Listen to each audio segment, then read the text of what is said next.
Os últimos 3 degraus da escalada do conflito são um convite constante para refletirmos até a que ponto nós somos capazes de chegar quando nós estamos tentando resolver nossas diferenças com outras pessoas.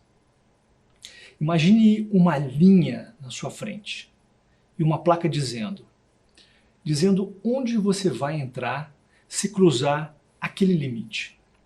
Na placa está escrito: bem-vindo às perdas mútuas. Ou seja, é certo que você vai ter perdas se cruzar aquela linha. Você pode escolher: dou ou não dou espaço? Entro ou não entro nesse território? Porque você pode ter perdas ainda maiores do que você já teve, até esse ponto da escalada. O fato é que a grande maioria das pessoas nem sabe, nem se dá conta de que está entrando nessa última grande área da escalada do conflito. A grande maioria nem vê os avisos de perigo. Sabe aquelas placas que colocam nos portões das casas?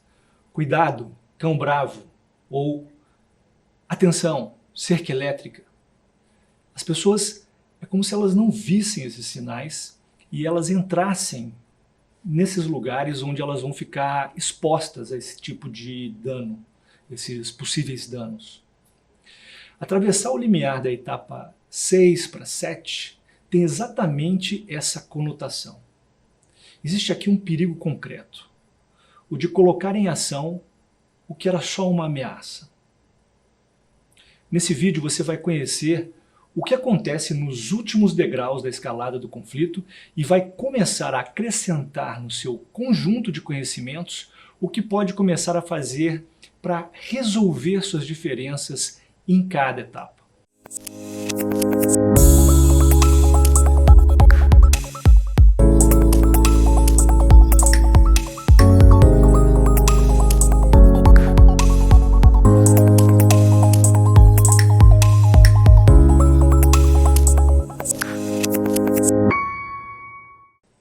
Pode ser que você já esteja nessa última fase da escalada. Ou pode ser que você esteja exatamente na iminência de entrar nessa fase. Ou pode ser que seja alguém próximo a você que esteja nessa situação.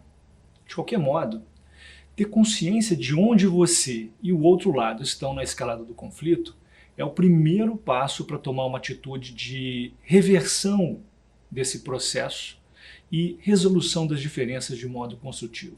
O 7º degrau na escalada do conflito é marcado por ações, por atitudes.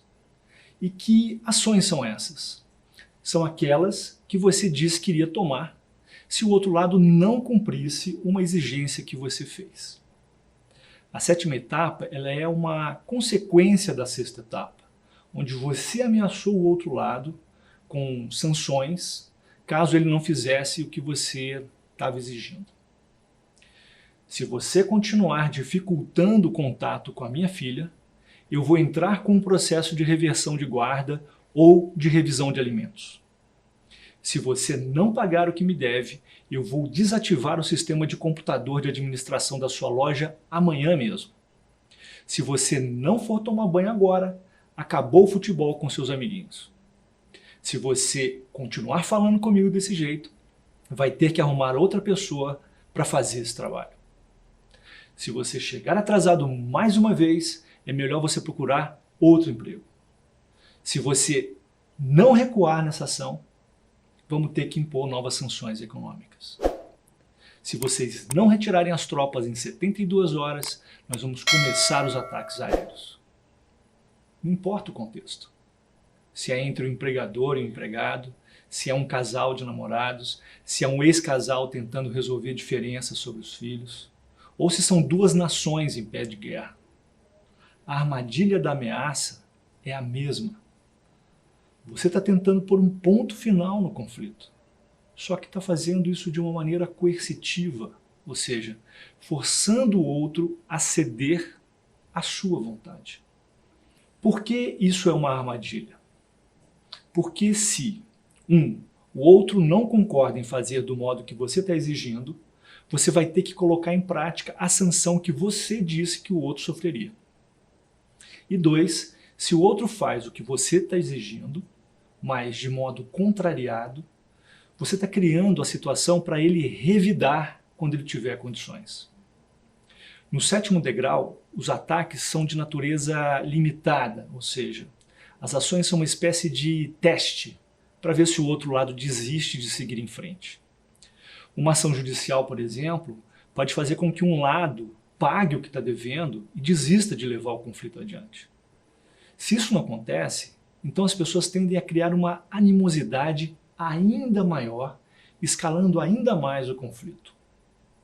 Se o nome que sintetiza a 7ª etapa é ataques destrutivos limitados, na 8ª etapa as pessoas colocam ainda mais intensidade para fragmentar o inimigo. Tanto no 7º degrau quanto no 8º, ganhar significa quem perdeu menos, quem teve os menores prejuízos. Nós vemos isso em frases como: eu perdi, mas ele perdeu muito mais do que eu. Eu gasto tudo que eu tenho, mas eu tiro aquela empresa do mercado.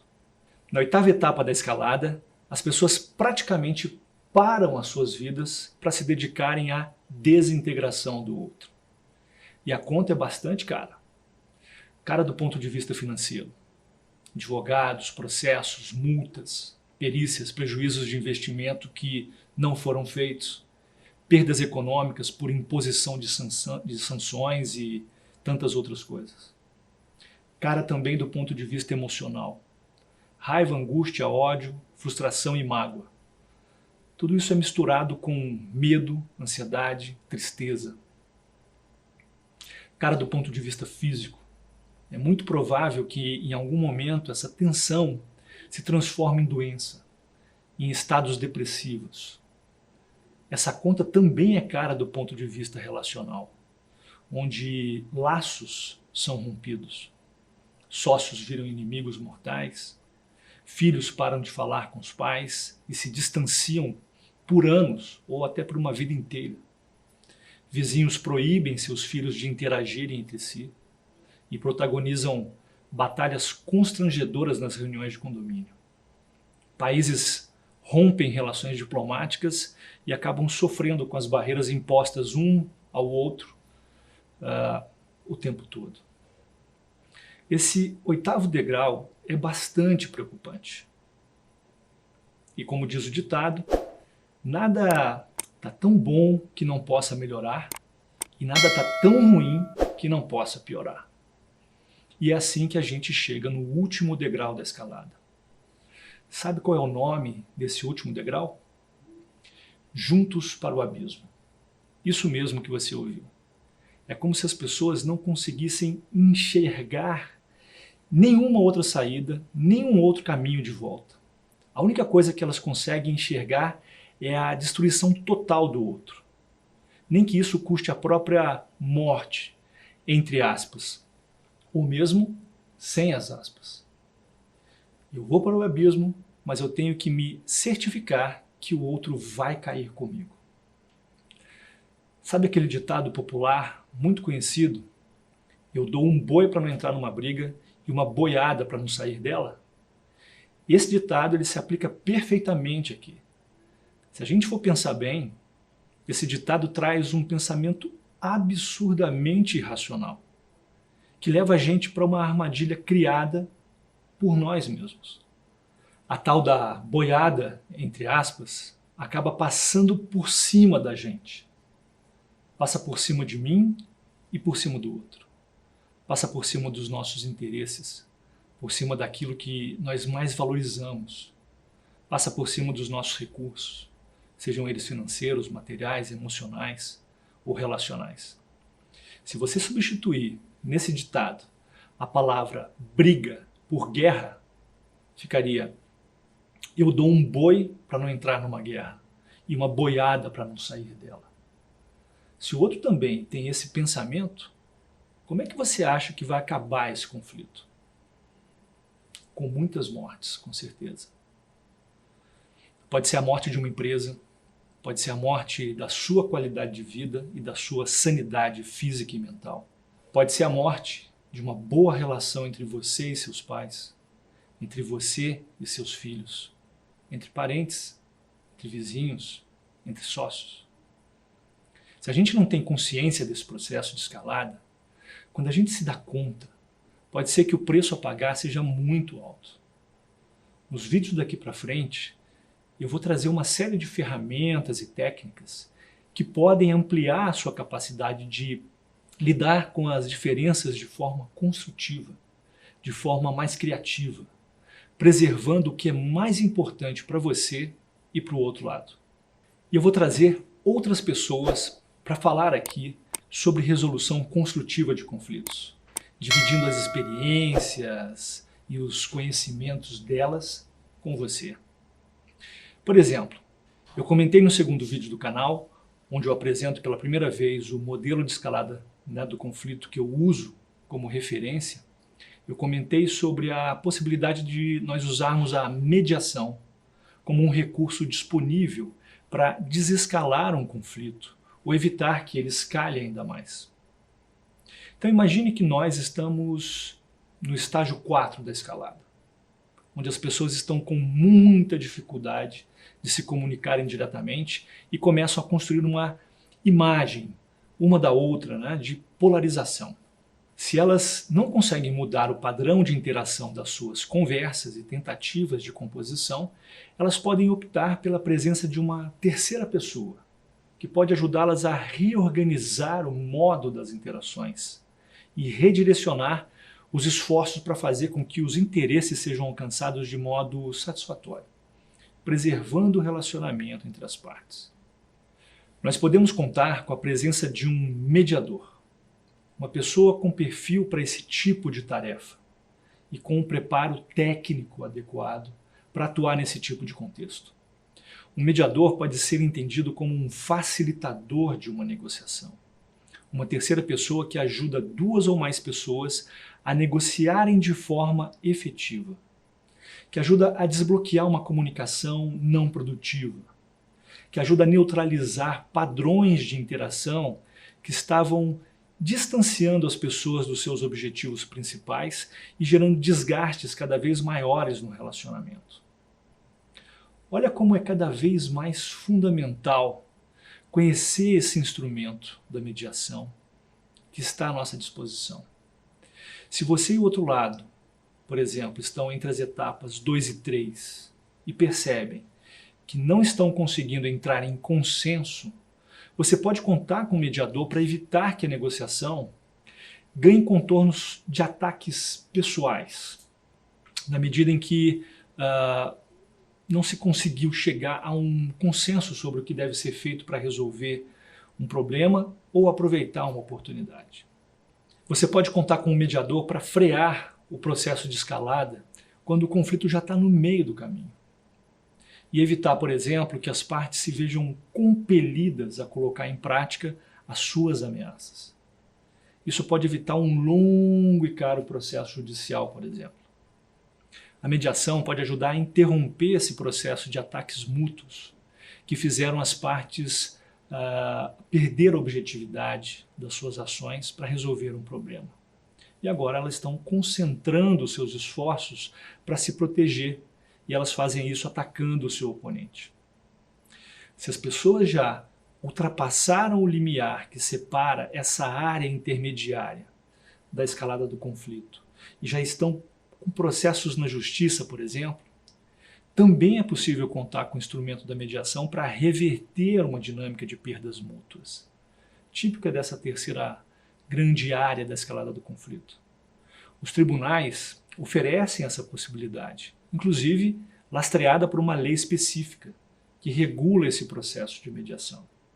No entanto, pelos limites históricos que a justiça brasileira possui, essa mediação ela pode ficar prejudicada em função das pressões de tempo e da escassez de capital humano especializado e preparado para conduzir uma mediação com altos padrões de qualidade. Nesse caso, é possível interromper o curso de um processo na justiça e levar o conflito de volta para o contexto propício de negociação. Um contexto propício de uma tentativa de consenso, com a ajuda de um profissional preparado tecnicamente para esse fim. Muitas empresas estão começando a escolher essa alternativa em função das vantagens e benefícios que ela oferece. Muitos ex-casais também perceberam que ficar pagando uma boiada para não sair da briga custa muito caro e que é melhor pagar um mediador para resolver as questões que foram geradas por ocasião do divórcio e pela necessidade de refazer a vida em novas bases. Quando nós percebemos que não temos condições, por um ou outro motivo, de resolver nossas diferenças de modo consensual e satisfatório com o outro, seja em qual etapa nós estivermos da escalada do conflito, é uma decisão muito inteligente e humana optar por utilizar a mediação. E para ilustrar melhor a importância desse tipo de atitude, eu convidei para um bate-papo um dos maiores nomes da mediação no Brasil. Uma das principais referências no campo da resolução consensual de conflitos. Então, em complemento a esse vídeo, você pode conhecer melhor uma pessoa que descobriu ao longo da sua vida profissional essa vocação para ajudar outras pessoas a resolverem as suas diferenças de modo construtivo. Você também pode conhecer como essa pessoa vê a importância de resolvermos conflitos com um direcionamento mais colaborativo do que um direcionamento mais competitivo nos dias de hoje. E como a mediação pode ajudar a realizar esses movimentos. Espero que esse bate-papo com a Tânia Almeida seja tão útil para você como foi para mim. Se você ainda não se inscreveu no canal, pode fazer isso agora. Se você já se inscreveu, ative o sininho para receber uma notificação toda vez que chegar um vídeo novo. E não deixe de fazer aqui os seus comentários, inclusive com sugestões de temas que você gostaria de ver abordados por aqui no futuro. Um fraterno abraço e até um próximo vídeo.